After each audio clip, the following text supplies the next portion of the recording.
Hi mga ka-fitness enthusiast.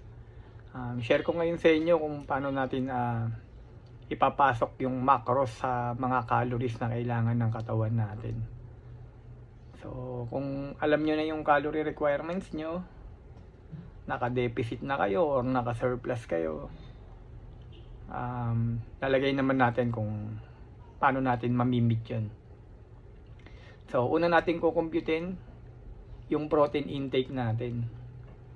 So, sa protein, kunin na natin sa 1 gram per pound ng body weight kasi yun na yung pinaka safest para makapag-build or makapag-retain tayo ng muscle, either naka-surplus ka or naka-deficit ka.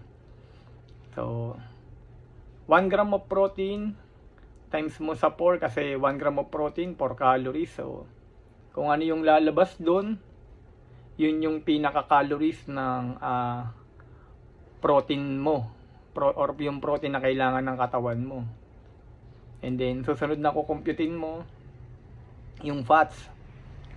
So pinaka safest, yung pounds mo times mo lang siya, yung pounds ng weight mo times mo lang siya sa at least 0.4 or 0.5 lang. Kung ano yung lalabas doon, yun yung pinaka fats requirements ng katawan mo. And then yung fats requirements ng katawan mo, ita-times mo ngayon siya sa 9 kasi 1 gram of fats, 9 calories. So times mo siya, yun ngayon yung calories ng fats requirements ng katawan mo. So add up mo lang silang dalawa. So pagka na-add mo na, yung pinaka tawag ito remaining or yung pinaka natitirang calories mo sa carbs mo na yon. So kung ilan yung natira ron na calories, divide mo siya sa 4 kasi nasa calories siya nakalagay eh.